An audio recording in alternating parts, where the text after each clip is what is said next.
So welcome to our panel discussion titled the OSS Toolshed Shootout. What a tongue breaker.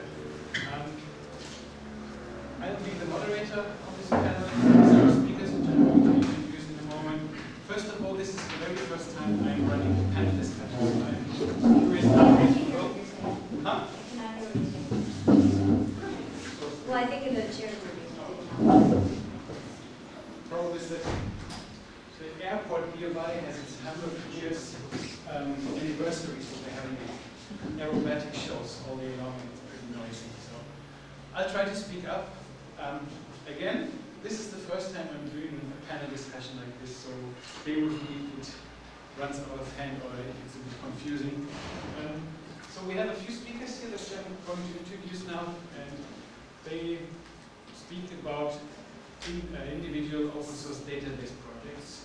Unfortunately, we ended up with a high ratio of relational database projects. We have one that is non-relational.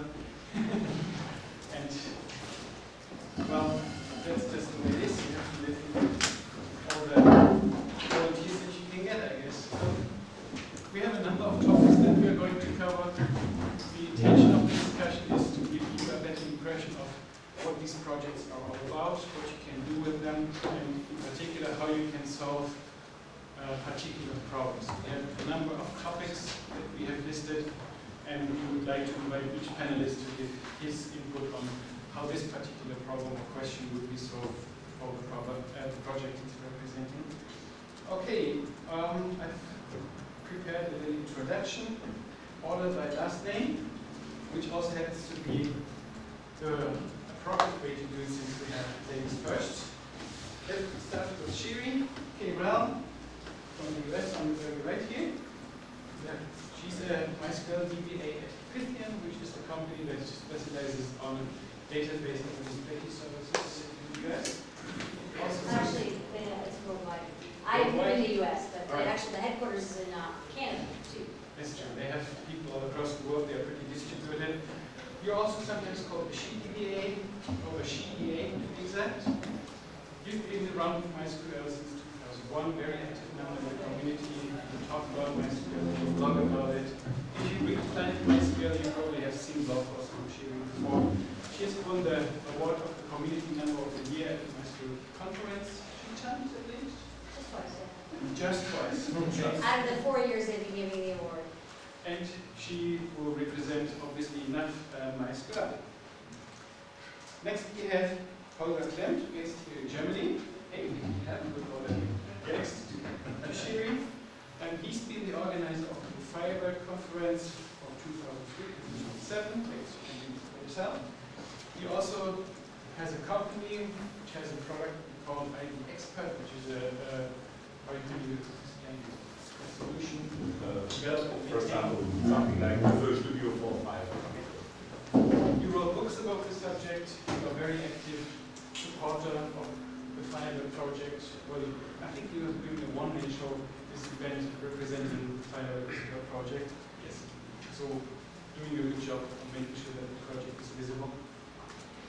Next we have Nordmann, over here, based in Germany as well, long-time PHP developer, computer science student still? Yes. So, okay. Hopefully not for much more than half a year. And you're the author of the PHP library to connect to CouchDB, our non-relational database project in this mix. And you've been using it in bigger projects like the 8-bit bug tracker. Is that an open source project? Yes, of course. And you wrote books about PHP and you talk about it. Will there be a book about CouchDB from you coming soon? There's a book in development about CouchDB, an open source book published by OB, written by some of the core authors. So take a look for this one when it comes out. And here we have Andreas Scherbaum, also located in Germany, from the PostgreSQL project, member and founder of the German and European PostgreSQL user group, member of the board of directors, and he's been involved with PostgreSQL for more than 10 years. You probably know something work related to this project. Also wrote books about it, talks frequently. I guess there's not a single open source conference where you don't know guys representing PostgreSQL.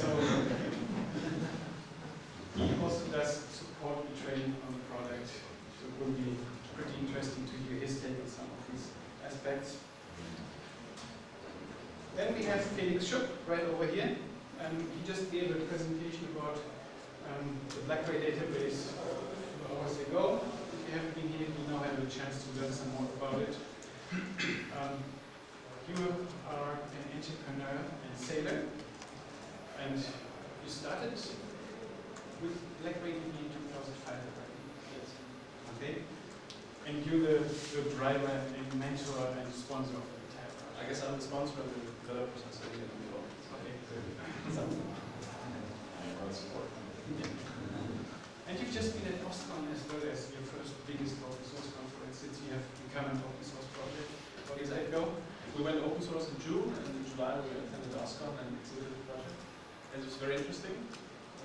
Warm reception of the project, good discussions, just like here. And so it's looking good. Alright. So welcome to the open source community. It's going to be an interesting ride. I can tell you about that. Last but not least, we have Kristian Waagan in Berlin, representing Darby. He's an engineer at Sun Microsystems, so a colleague of mine. He's committed to the Apache Derby code base and a member of the Apache Software Foundation Database Project Management Committee. Am I getting it right? Yeah. And he's been around with the project for 4 years, focusing on things like bug fixing, performance, and he also provided the code or help implementing the support of large objects inside Darby. And Darby is also available as a Sun product named JavaDB. Right. So if you need commercial support, you have to know we have to do that. Okay, I've come up with a few rules on how this discussion should happen.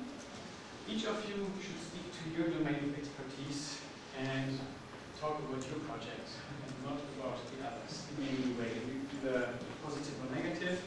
I don't give you any room for giving presentations. This is just you talking to something else. When somebody else is talking, you're free to raise your hand to interrupt if you have something to say about the topic. Be also prepared that others can interrupt. I will also do it if you spend too much time on one thing and we want to get going. So let's start with a project overview to give the audience a bit of an impression of what your project is about and why you're working with it. So I'd like to give around 5 keywords from each of you. Keywords are tags that describe the project, your role, and duration of your involvement, in case we haven't already given the introduction. Shall we start with the ladies first? You can. I gave you 5 words, but I don't know if I don't know if I gave it to you or if I didn't give it to you, but let's see. I'm involved with MySQL. I've been involved in MySQL since 2001, so like 8 years. And besides the 5 keywords, duration, involvement, and Community was one of them? yeah, I do community stuff. I actually did just write a book also called the MySQL Administrator's Bible, and that's all I'll say about that. You can look it up for more details. I guess some keywords about MySQL, I would say fast, although it's not the fastest out there. Easy to use and reliable. Those are the 3 keywords from MySQL that they have. It's fast, reliable, and easy to use. And I would also say that it's familiar. And for me, it's something that even though new databases come out, there's something with going with what you know, and it's kind of familiar, and so I'm kind of used to, in your family may not be the best in the world, but your brother might be a little crazy, and your mother's a little whatever, but you love them, and that's kind of like my relationship with MySQL. Like, yeah, there's bugs and whatever, and sometimes it annoys me a lot, and sometimes I get really frustrated, but I always find myself coming back to it because there's a lot that is good, and so it's using the database is kind of like my family, and half the people are in the room because they don't want to hear me being so geeky, but that's what it is. Thanks. And it also helps with living, I guess. That doesn't hurt. All right. What is the keywords next? Let's go down. Okay, I also missed my keywords. I told you to memorize them. Yes, I think so. But I think I represent the Firebird SQL project, which is perhaps not as good known as the other both 2 projects, for example, that are mostly used MySQL and PostgreSQL. But for example, Firebird just won the project best project for the Enterprise Award from sourceforge.net.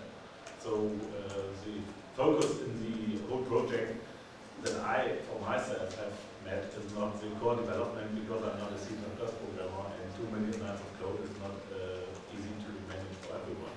I'm more in the business of marketing area, for example, make the product more visible to users. The ancestor of Firebird is already available since 1983, and I started my work based on that already when it was the name Interface, Wallet Interface, perhaps some people remember.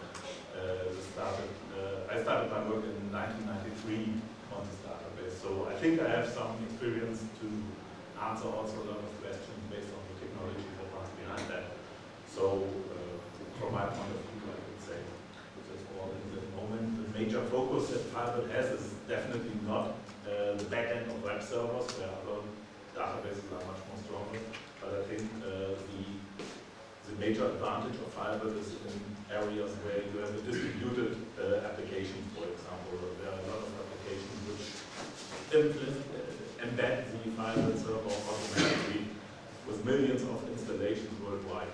And in most cases, you do not even know that you are already working with Firebird server, but there are other areas where also the enterprise usage is really important. So I have a talk after this talk already, so if you need some more details about the Firebird project, I will do it then. Exactly. There's always the bad part that, especially with backend technology like databases, you never know how many people are actually using it actively. Yeah. So Kristian, what's your experience with Apache JavaDB? Apache Derby. Well, I do have some keywords, but before I mention them, I'd like to say that Apache Derby started out in '96 as a closed source project, and after some being acquired a few times, IBM donated it to Apache in 2005. So first of all, I'd like to mention Java. We try to exploit the strengths of Java. So Apache Derby is mostly about Java. And we get lots of free benefits from using Java. There are some drawbacks as well, but I think that's a good point. One of them being portability. Next, I'd like to mention embeddable. Derby is perfectly suited for being embedded into your applications, or basically anywhere. You can embed it into your application server as a front-end cache for your back-end servers, and embed it in desktop applications. Next, I have compact. The core engine file is 2.5 megabyte big. You can compress it down to around 700K. And then you can distribute the database itself, or the database system itself, with your application being licensed under Apache. Even though it is compact, it is very capable. It runs on everything from fancy cell phones to desktops and to mainframe systems, like Niagara, multi-core systems. Finally, I'd like to mention pluggable. You can plug this in almost everywhere. And the funny thing is that you can also plug your existing Java code into Derby. Stored procedures and Derby table functions are Java. So it's probably fair to say that it's very popular as an embedded database solution in Java applications in general. Yeah, we mostly play in the Java world, although you can use it for Pro. Okay. Andreas, your take on that? Yeah, we try to fit down Postgres into 5 keywords. Okay, we found 4. First one is 100% community. Postgres is for almost 15 years now an open source database, one of the biggest open source projects in the world. My second one is data integrity, one of the highest points Postgres takes. So whenever it's possible, Postgres takes data integrity over performance, but we try to do both. So that's my third point, it's performance. And the fourth point is we try to follow the SQL standard whenever possible. Is the PostgreSQL project part of the SQL standard committee in any way? Are you involved in it? No, they try to be on Scherbaum. You know more? Holger actually plans to get on the SQL community, but I'm not sure it's done yet. Okay. So no that the limit clause has to become part of the SQL standard clause SQL has to be implemented as well? There is actually an implementation of a syntax for that in MySQL 7. And PostgreSQL implements it starting in 8.4. Okay, cool. Yeah, I don't think there is a does anybody know of a database that fully does everything in an SQL standard, even like if it's 1999? Because as far as I know, there's no language that follows it. It might add something, but there's no language that follows everything. No, because the standard is written after the features on the market. Well, not really. Not all. Otherwise, the standard would be less caring about things like statistics on population, standard deviation, or something. Than Let's continue with the introductions first. yeah. Cool. Okay, CouchDB. So non-relational database here. So CouchDB is the system of keyword document base, which means it's schema-based, which is the second keyword. So you do not have some kind of table or schema for your document you store in your database. CouchDB is scalable, not only on multi-core systems, but also in it's really easy to build CouchDB clusters. Replication is really easy. My fourth, I guess, keyword is MapReduce, because this is one specialty of CouchDB, even in the market of document-based database systems, which uses MapReduce to calculate the views. And my last keyword is Erlang. CouchDB is written in Erlang, which is a functional language which implements some quite interesting properties, which makes CouchDB scale nearly linearly with the amount of processors in the system. Last thing I want to add, CouchDB is also a Apache top-level project since about 1 year, I think.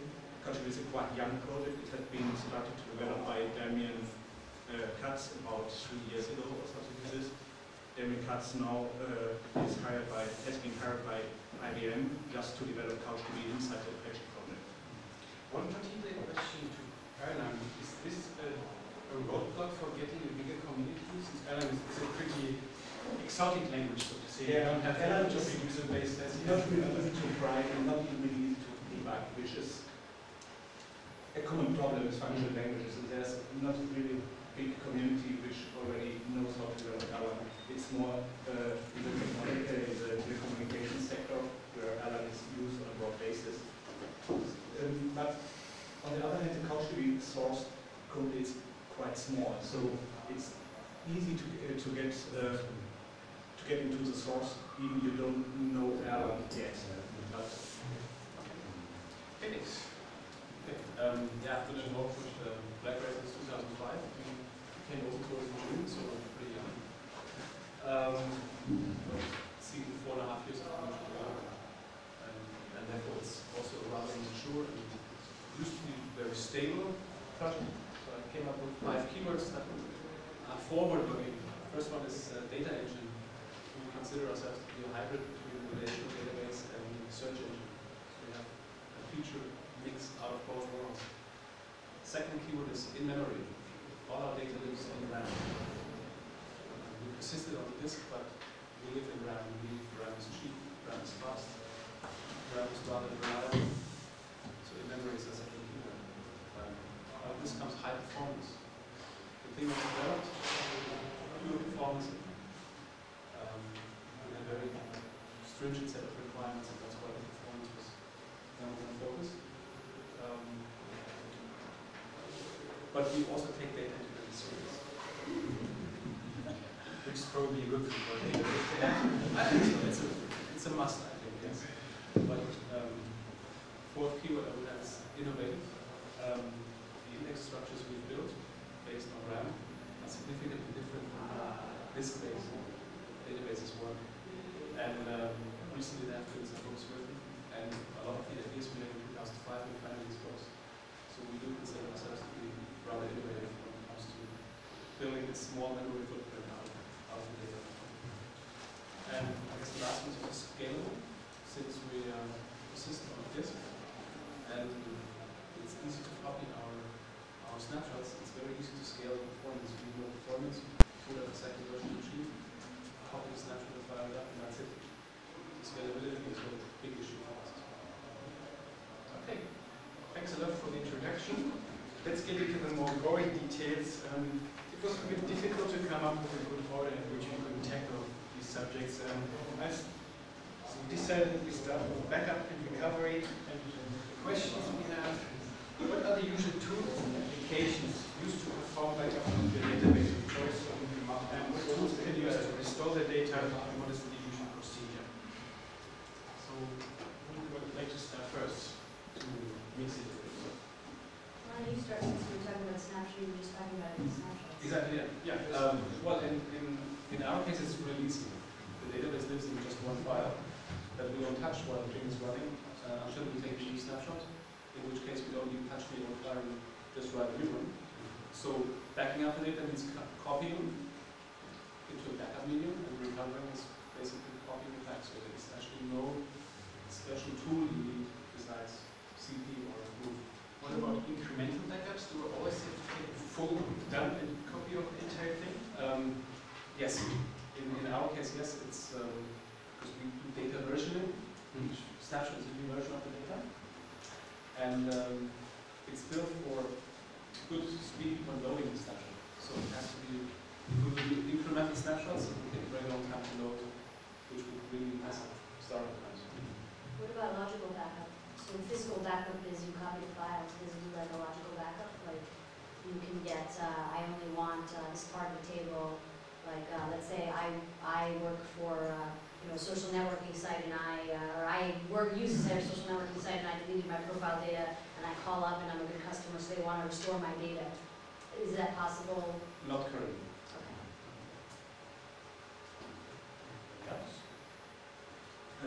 Yeah, let me continue. It's quite similar for CouchDB because it also uses just one storage file with an append-only approach with two file headers which define where the data is located. So CouchDB just appends to this file, updates the first header, updates the second header. So even in case of a crash, it's really easy to recover the database file. You can also just copy the database file. It stays intact. So backup in this case is quite easy. Because CouchDB is a young project, there were some changes in the storage format recently. Even the last change where it's covered transparently by the CouchDB core by updating the storage format. There have been developed tools in the drivers of CouchDB or clients to CouchDB to back up the data into multiple files, for example, which can then be filtered and be imported. Is on this platform neutral? Can it just copy to another architecture and it will work, or is it? I'm not sure about that, but I guess so. Okay, Postgres is able to do speech dump for dumping one table, one schemas, all tables, one database, for the entire cluster if you want. You can either do online backup, where you copy your transaction log files into another directory, and you are able to restore the entire database up to a specific point or up to a cache of the database. Everything you need. PG dump exports in plain text. Oh, no, not only in plain text, but also in tar format or in custom format. And in custom format, this example can be used to reorder the restore. You can extract parts of the backup, just restore one table, just restore the data structure of the table if you need it, or reorder the data as example if you have foreign keys which are not served by backup. Derby supports both online and offline backup. So I'll take the online first. There are two ways to do it. One is to freeze the database, which blocks all write access, and then you can copy using the operating system utilities. The other one, done only through Derby, only blocks creation of indexes and a few unlocked operations. And since the platform, beyond this format is platform independent, you can copy it to any architecture you like.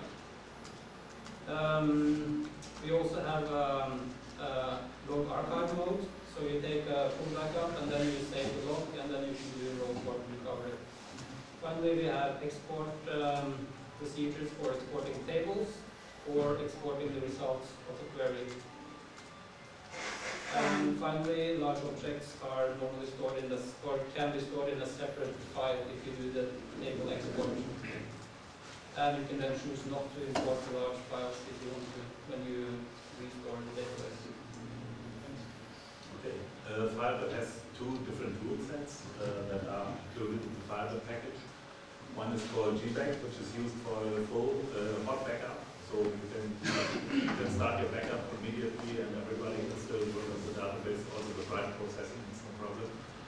And it will has a consistent output as a binary file, which can also be used, for example, to put one database from one architecture to another architecture, for example, somewhere from Windows to Sun Solaris or Linux or whatever.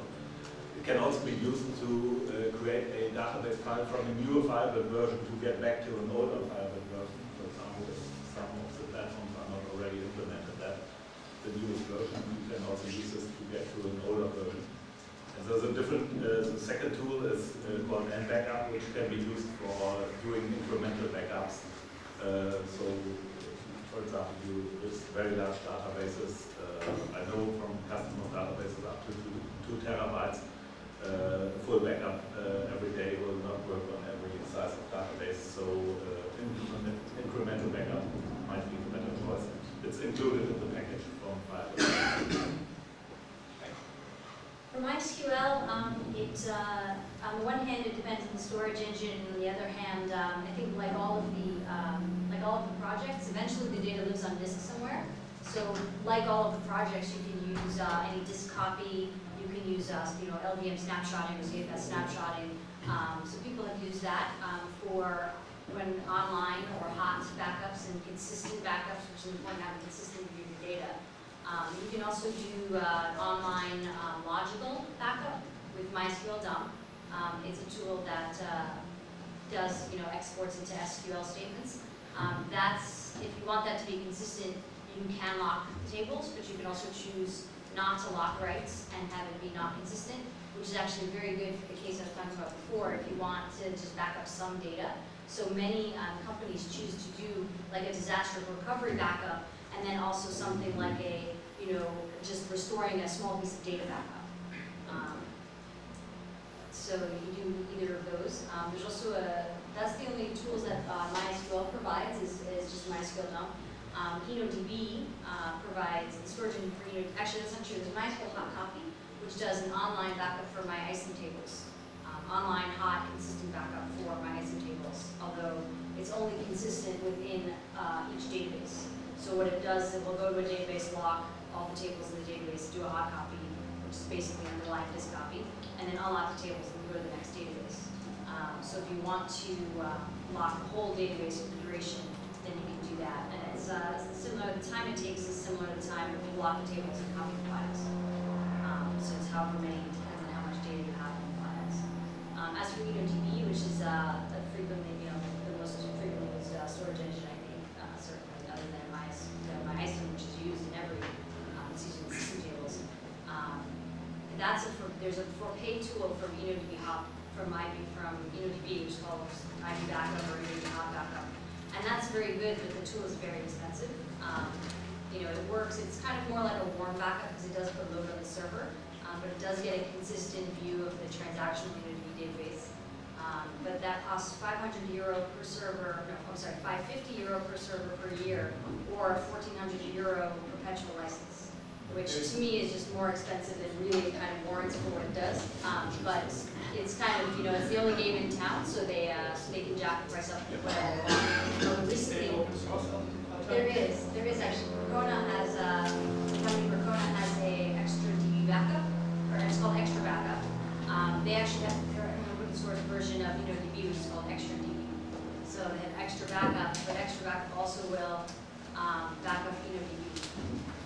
And we've actually been using that very happily. So there's that too. And again, there's always the source level copy. So there's also a point in time. Incremental backups are the binary logs, which are the change logs.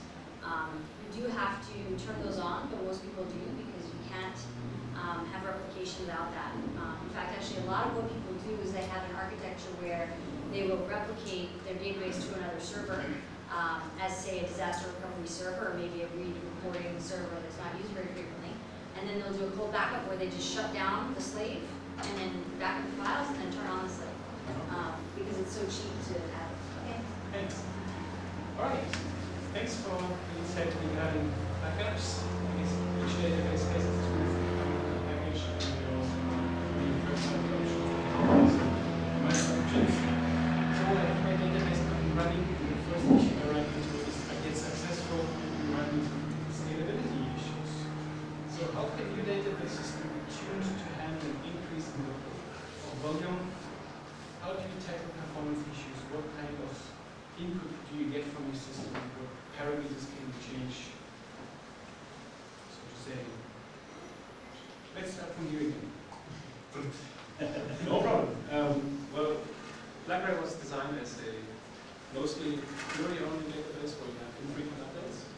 So once you run into performance issues, we have a statistics module with SNMP queries that will tell you the load on the server, what you're maxing out.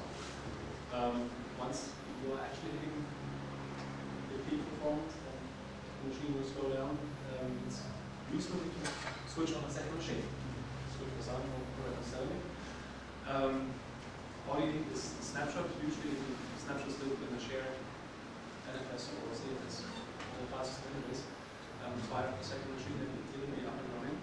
The client libraries natively support load balancing across the nodes. So that's no issue. In case with an SQL protocol, you need some kind of SQL clustering. Spoiler or JDBC or something like that available as well. If you need to actually outgrow the memory size, right now we don't have a very good solution. Okay, for CouchDB, I already said that it scales linearly with the amount of processor. Currently, CouchDB can take is more or less IO bound, so it's most about this. Since you interface with CouchDB using HTTP, which may seem strange at the first glance, you can use common infrastructure, HTTP infrastructure, to, for example, cache your put a cache in front of your database like a Warnish or script, or you can use HTTP load balancing. Replicating with CouchDB is quite easy too. You can just trigger replication manually where conflicts are resolved properly. It's easier in CouchDB than in most relational databases because CouchDB does not have some kind of interdocument consistency. Because CouchDB more or less bases on the reconsistency paradigm. So you can have links between documents, but CouchDB itself doesn't ensure integrity. Is there any kind of variance that could be had when the system is up and running to get performance indicators and parameters? Are there knobs that I can tweak for performance? Not really. As said, it's mostly IO bound, so they get faster hard drives. So it's on the operating system. Yes. Okay. If you have scalability issues with Postgres, you first can start tuning the database. There are many configuration parameters. Postgres has a very advanced query planner, which relies on new statistics. Not surprisingly, Postgres also provides statistics. You can find out what's going on in the database, which table can lead into index, which index is not used, which database are shown on the list. So it's all possible. Then you can, if that's not enough, you can use more databases. You can use access simple loading to replicate your data to a second database or a set of databases. And your web servers, as example, can use these databases. Or you can use some of the pooling solutions we have and can share your load between several databases. So it's all possible. The parameters that we're talking about, information that the database provides, how do I get it? Do I query tables? Is something like an information schema that gives me this information? Yeah, you have integration schema, but that's, you only have system schema where all the statistic tables are. You can vary the tables.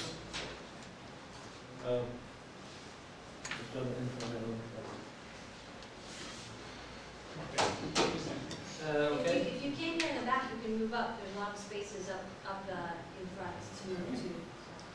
It's constraining here. Sorry. Yeah, being an embeddable database, we have of course focused mostly on vertical scalability. That is using the resources we have on a single machine. And we also have the same issue with the I/O, of course, as every database, and then you have to improve your I/O system. Aside from that, you can obtain information about your queries. We have a new feature called explain tables that allows you to dig out information using SQL. There are a few nodes you can turn on, but not that many, since we have a goal to be a zero maintenance database. When it comes to horizontal scalability, I think you have to use third-party tools like Sequoia or maybe Tungsten.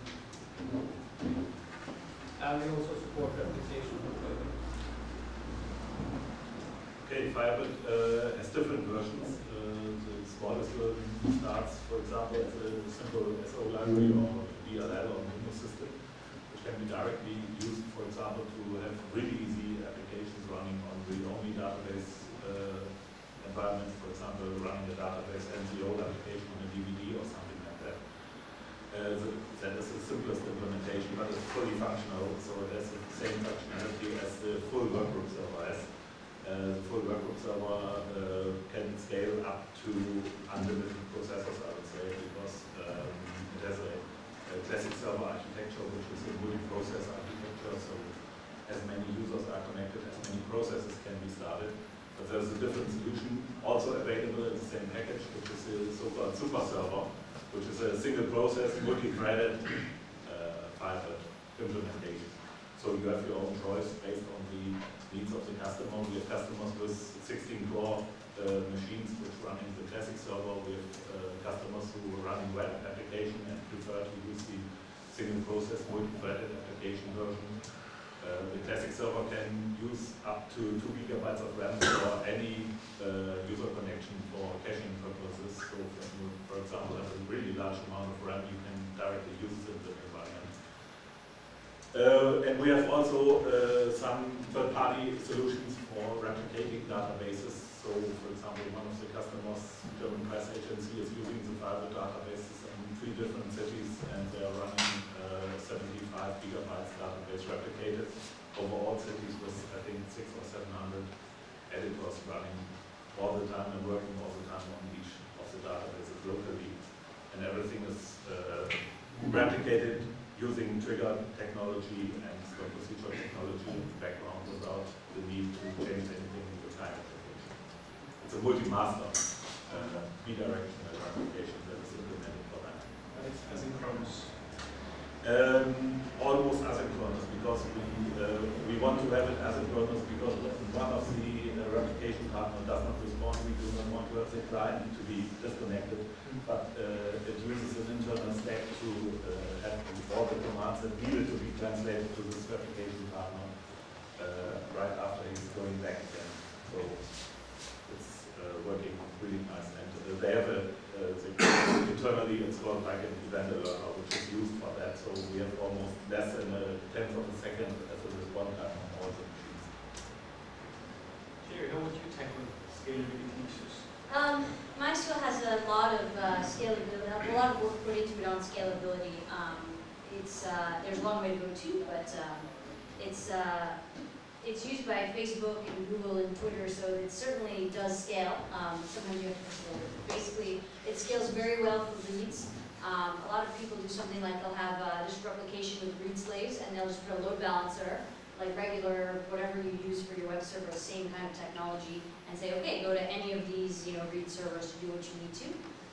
As for write scalability, again, a lot of it is dependent on I/O, so sometimes there's only so much many writes you can do. And if you're replicating, you have to write just as many,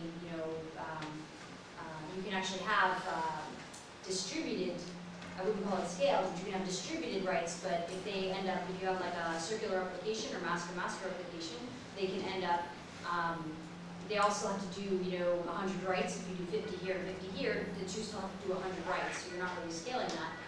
There is the MySQL cluster technology that does scale writes, which is good, and it's also synchronous, whereas replication is asynchronous. Although probably 95% of the time, you're right up to date right away. It's only when you're doing long, long operations or if there's a really high load that you need to start lagging behind. So I don't know if people, heard things like, oh man, slave lag on MySQL is awful. I mean, I think they're hearing it from a very vocal minority of people who are, need consulting help or whatever and not getting it.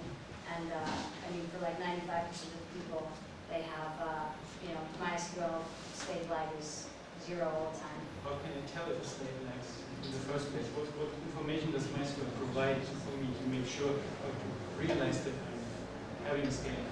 There are commands for that. There shows the status command. There's also a file that keeps it in there, a master info file. It's not always really accurate if you look at seconds behind the master, but what you can do is you can also look at the difference in the log positions if you want. Sometimes the difference in the log positions produces some math that you get like -1 and it says, oh, okay, -1, I'm 0 seconds behind, but you're really like, a lot of, you're like 2 to the 8th number of bytes behind the log, and so it gets a little crazy. But I mean, again, actually that's probably like 99.99% of the time what you see on seconds behind master is correct. There's a lot of monitoring tools actually that that are there to see it, so you don't even have to look and go. Usually your monitoring system will say, oh, the slave is lagging behind you, so I wanted to know when it's 5 minutes behind or more. So the asynchronous replication isn't really a problem, but there are some third-party tools for semi-synchronous replication, and MySQL cluster also does synchronous writes. So it's really all about scalability. Since you were mentioning 99.9% and MySQL cluster, this already leads me to the next topic of high availability. Pretty convenient. How can your database be made resilient to failure? What functionalities built into your database, which external or third-party tools can you recommend for getting your database highly available? And let's go this way, just to show you the opportunity. So MySQL cluster is a shared nothing architecture. It's not suitable for every application, but it's suitable for probably a lot, especially if you need high availability. A lot of people who are using cluster get high availability by having their disaster recovery slave and putting that to a master. Actually, one of the greatest things about MySQL is that it doesn't often crash. I mean, it does every now and then, but it's not like Windows that you worry about it so much. It goes up and stays up usually. If it does end up crashing for whatever reason, usually it will come back up right away because there's a wrapper script called MySQL safe that will restart it once it stops. And there are some crash recovery mechanisms in place. So it's actually kind of neat that you might have a crash and then 5 seconds later, or maybe 30 seconds later, you are back up. And maybe there would just happen to be a one-time thing that caused a crash, but you didn't really have a downtime of anything more than 30 seconds because it came right back up. What about the entire system crashes? The machine is broken. How can I protect myself against this? What technology would I use? Usually people use replication, and they just go to another, they promote maybe a slave to be a master, and they just, they use that. And what tools help me for making the change? Is it built into MySQL? No. Unfortunately, it's not built into MySQL, but there are some commands in MySQL that make it a lot easier. I don't use a tool actually. If I need to promote a slave to a master, what I'll do is I will make sure, let's say there's 10 slaves. Again, pretty much all the time that I've had to do that, I look at a slave and okay, it's, that's fine. Okay, so slave number 1, you're not going to be master. And what you can do is you can reset the change logs. So you say, okay, reset the binary logs. Which the command is called reset master, and it changes the binary logs and resets them to say, okay, now your log number is 1, and your position is, is 98, which is 98 bytes in is where you start, And so then you go to each slave and you change what the master is. You change it to this new one. But you don't have to worry too much about the log position because you just reset it. There aren't any built-in tools for like consistency, which is actually a big problem. So when I have my slave and I want to convert it to master, let's say I'm taking a server offline because I have to alter a table and that's offline, and I want to do some offline maintenance. So let's say it's not a disaster. I have some time. I can look and I can see, oh look, this slave is 0 seconds behind the master, but the data set's maybe completely different.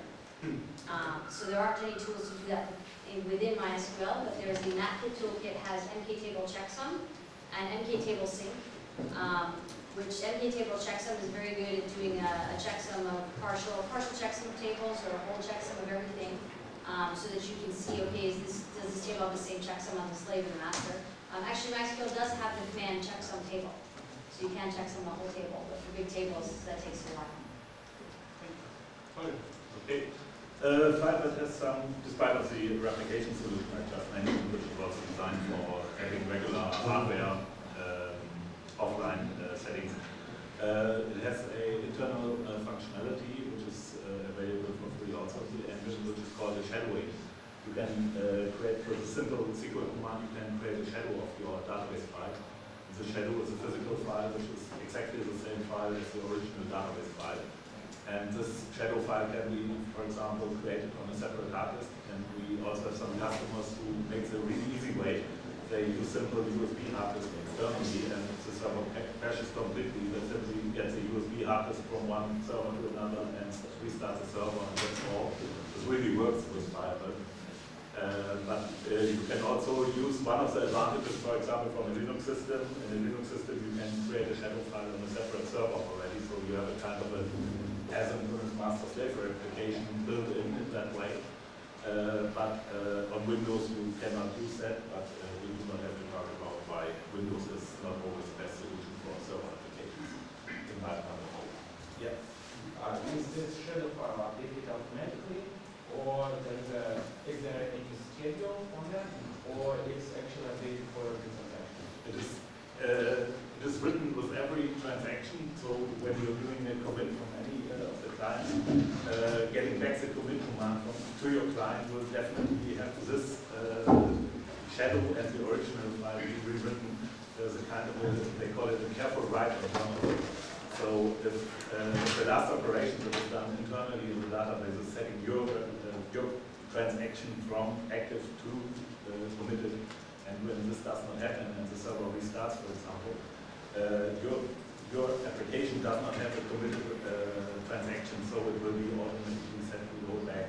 Which is one of the reasons why the ancestor Firebird interface was used, for example, in American tanks.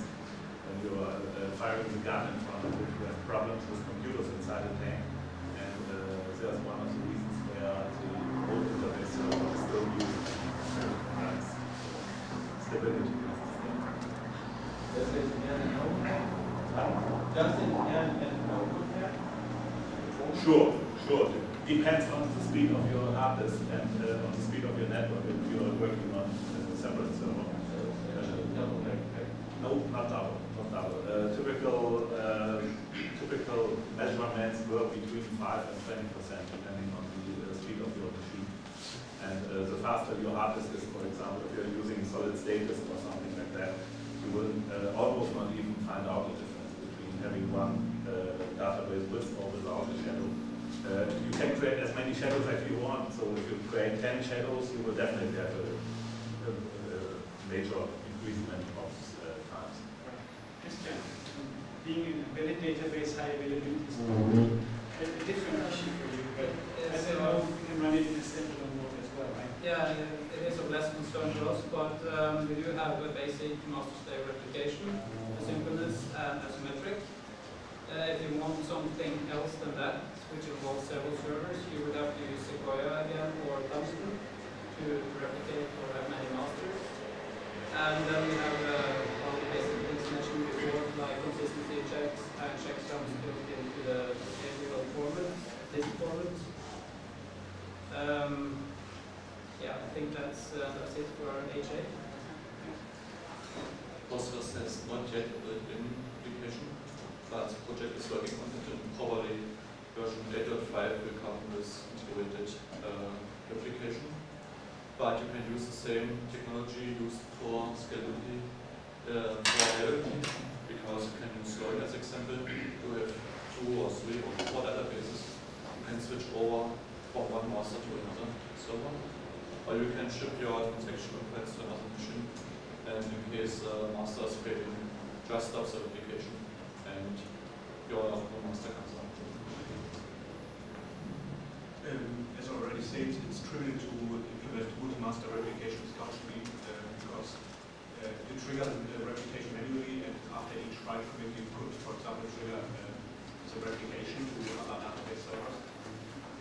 With the common technology of HTTP load balancers, you can automatically check if the CouchDB server is still available and switch to others if required. And CouchDB also CouchDB builds on Erlang, which means it runs Erlang OTP as a VM. Erlang OTP has an uptime of 9 nines in telephony systems at Ericsson, for example. So the Erlang VM is really stable. It has a special bonus feature of updating your code in a live system. So only new requests will use the new code. So in theory, you can update your CouchDB version with continuing running the server without any downtime. So yes. Nice. Like I said before, the way we do scalability, we also do high availability. Adding another node, bringing the same snapshot, we bring on an extra machine with when we designed the Deutsche Telekom, 3 machines running, so 2 would be able to handle the full load and one would fail. So the binary protocols we have, the APIs, they all support load balancing to get over a network. We're talking about the JVC level access again. We also talk about the Sequoia or Schupp. Interesting. Okay. We've covered quite a lot of topics related to administrators. Since we're running short of time, and I have 2 more topics that are primarily related to administrating the database, I'd like to address the development side of this conference. Probably many developers that are interested in how to actually connect to the database. So let me switch to the slide that I have at the very end, which is APIs and connectors. And as you can guess, the question is about how can your database interact with a wide range of programming and scripting languages? What interfaces do exist and which ones are commonly used? Let's go. Should I start, because it's really easy and very short with CouchDB. Okay, fair enough. CouchDB is accessed using HTTP. So yes, let's access. Basically, it's access. You can access HTTP with each programming language. It's easy. It's built in everywhere. So it's just trivial. For us, it's a little bit more complicated. First thing we implement right now is Postgres compatible socket. So the Postgres client libraries will be able to access our design. We like the protocol. That decision between MySQL and the Postgres protocol and the license of Postgres just seemed so much better. The second thing we have, so JDBC, ODBC, all this come with that protocol. The native access is done through the API using the library called NICE. It's a network object brokerage with a lot of features. So the interface description is written in the language called Slice. We have bindings for C++, Java, and Python, but C#, Ruby, PHP, you name it, it's probably supported by ICE. All you have to do is put some coding together and run it in the around it. So that's really key. And get all the benefits of the ICE protocol, which is high availability, scalability, process. I just took a look into your flyer, but I only found 12 server-side programming languages. There's no number for client-side programming, but I think almost every language should be supported. Are there any drivers that are developed or are part of the PostgreSQL distribution itself? They include the C client libraries. Are most of the other clients derived or based on the C library, or are there independent implementations for other I languages? think most of them, but not all. Yeah, being primarily a Java database, we have a JDBC driver, of course, and that's about what we do have. But this also means that you could run it using the various scripting languages of the Java VM. So for instance, JRuby or JPython. You can also use some more exotic things like running an ODBC JDBC bridge. Would recommend it. And you can also use it in Perl, for instance, using DBD. So that is already existing. And I'd like to add one more thing, connectors. You also have these Derby table functions, which allows you to connect to basically everything outside of the database, which can be useful. So all you have to do is to write a small class, knowing how to access the external resource, and then you can use SQL on these resources from Derby. For instance, writing a wrapper to access Postgres or CouchDB or anything. They'll write Derby table functions, and you can choose to just access it a single time, or you can import the data into Derby doing SQL select. Interesting. Thank you. Okay, Firebird has some sub-projects, for example, the Java driver or Jaber, the .NET driver. There is a ODBC implementation also done by the Firebird project. We have separate libraries that can be used from Python, from Perl, from PHP and whatever. And there's a really funny implementation which is called Firebird, which is an Oracle mode Firebird. It is an add-on running over the Firebird server and does respond like an Oracle server, which can save you some money in your life. So it is used by a ERP system, and it's really a funny implementation by people from Netherlands implemented. But you have all other environments, for example, there are implementations embedded in SQL for COBOL programmers. A lot of people do not even remember that this happened somewhere in the past. So that's all I would say.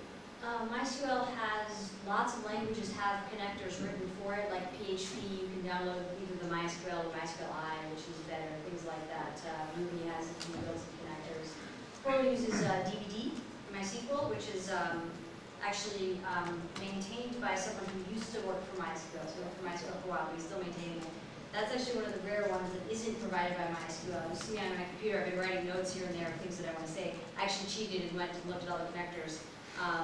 Most people just use either the built-in of the language or DBD MySQL for Perl, which is downloadable. But MySQL provides besides just the C API that they have, the connectors that they provide are a native PHP connector, a Java connector, which is really, really awesome called Connector J. It has a lot of features that you can do, connection pooling and all that kind of stuff in the connector itself, which is just, I'm very happy about it. It's very, very cool. It has a lot of uses. They also have connector ODBC, connector net for .NET, connector MXJ for another Java kind of, I guess it's JDBC, or is that just? That's pretty cool. It actually embeds an entire MySQL server inside of a jar file. So it's like embedding the MySQL into your Java application. So. Okay, so yeah, that's pretty cool too. There's a connector C, a connector C++. And I know that some people have played with the federated tables to like actually kind of access other data, and not just other MySQL data that you're doing that. So there's a lot of different ways to connect. I mean, you can connect to MySQL, it's not a problem. Yeah, I've just recently updated the blog post of mine where I try to collect all the available MySQL connectors. This is growing and includes quite a lot of very useful languages. We basically almost out of time. What I'd like to propose is one question from the audience that we haven't really listed. So if anyone has a good question to ask the panelists, now is the chance. What would be the best application for your database? Okay, so what is your database best suit? What kind of type of application? Okay, let's start from you. Okay, basically the area where we come from is an application that has a very high search requirement, infrequent data updates a lot. And you need to be able to do relational data modeling and still have full text search while it tries in more searches, very low latency searches. So that's text search, but with a relational data model. We have other properties attached to them. CouchDB does not really work very well when you need relational integrity or there's nothing like this problem. So CouchDB is a really young project, so the projects around CouchDB have not yet been established that much or that many. Everything which is document-based will work very well, like content management systems, like, yeah, just try it, because it's, for now, especially the way the new function for CouchDB is entirely different from SQL, for example. So you need to experience with it, experiment with it, and try it out. I don't think there's one field where Postgres is very good. People are using Postgres for so many projects. There must be a reason. So general purpose. Of course. I would say Derby is a general purpose database, but for Java. So the ideal application would be a Java application where you need a compact yet very capable database, and you don't want to make any fuss about it. It's there, it's working, it's fast.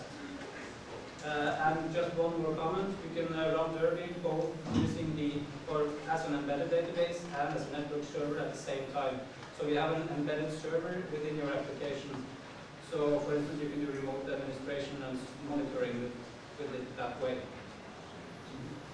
Since Firebird has a very strong transaction model and very strong functionality into the relational integrity of this data, it is very often used in business application and very often used in distributed business applications, for example, when somebody running around with this as an insurance agent or something like that, working on a laptop with an application that requires really stability.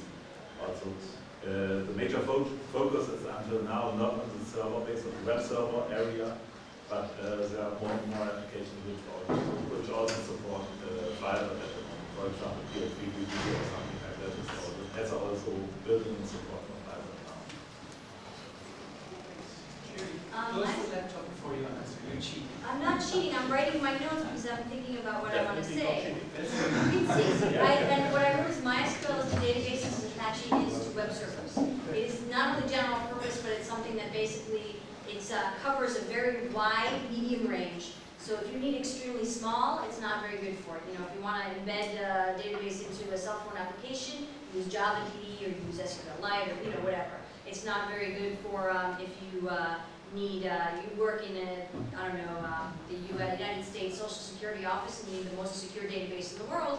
You know, that's great. You buy Oracle and you buy 70,000 different add-ons to make sure that it's compliant with everything and things like that. MySQL doesn't have that out of the box. You would have to program that yourself. So when you say it's also general purpose, or has it? Definitely general purpose. Yeah. Kristian, you had a time. Yeah, to run JavaDB or Apache Derby on a cell phone, you need CDC 1.1.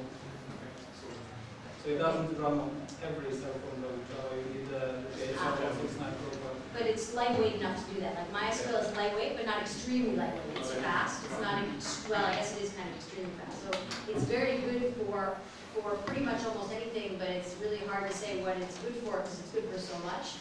But if you really have, like your database came about, BlackRay came about because they had a very specific set of requirements, including no query can take longer than 500 milliseconds, and we need to do full text with wildcards and whatever. Like it's things like that that don't fit into MySQL. So usually what happens is, what I would suggest is, if you don't know any database, but it's also very easy to learn.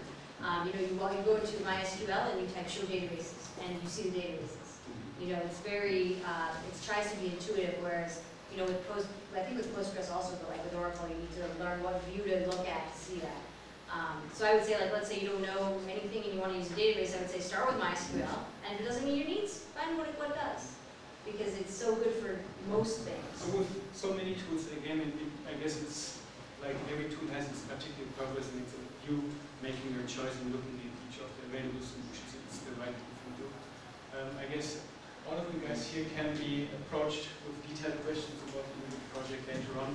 With this, I'd like to close the discussion. We're already running 10 minutes late. Thank you very much, guys. I think this was quite entertaining and interesting.